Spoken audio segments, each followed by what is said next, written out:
Chapter 26 is called Royalty.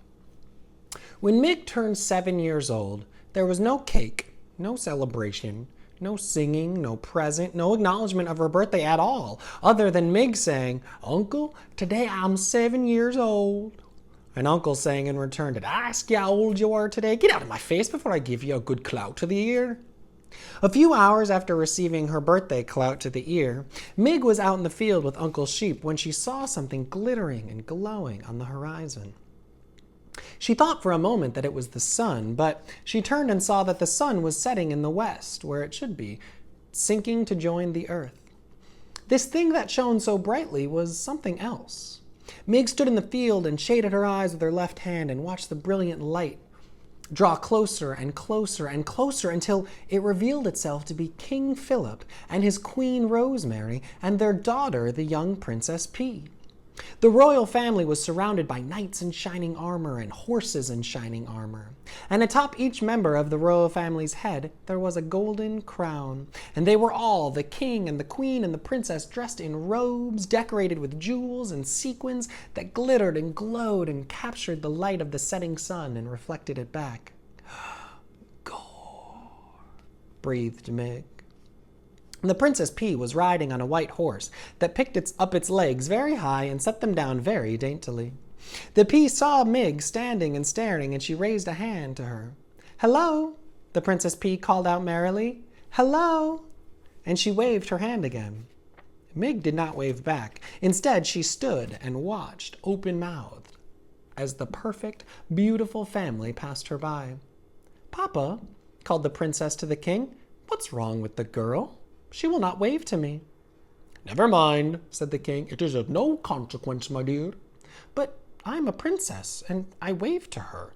She should wave back." Mig, for her part, continued to stare. Looking at the royal family had awakened some deep and slumbering need in her.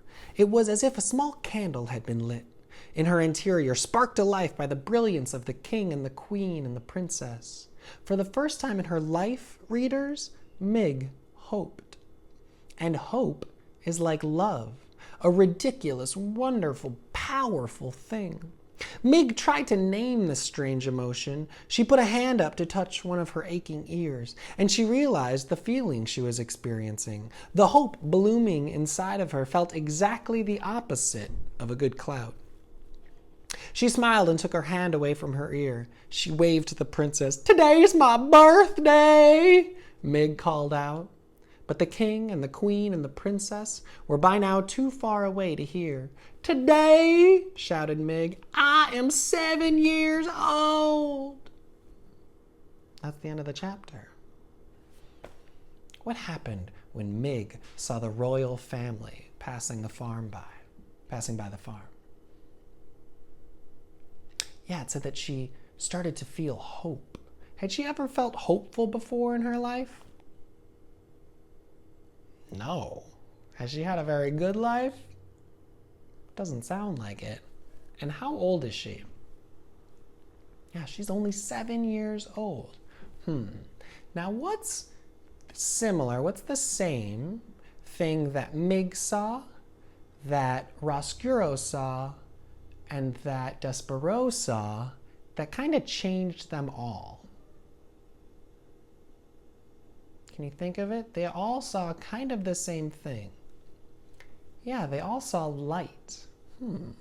Light seems to be a pretty important part of this book. So Mig's light was the princess shining, right? What was Roscuro's light that he saw? Do you remember? It was that match that Gregory lit in his face. That's why he wanted to go upstairs, right?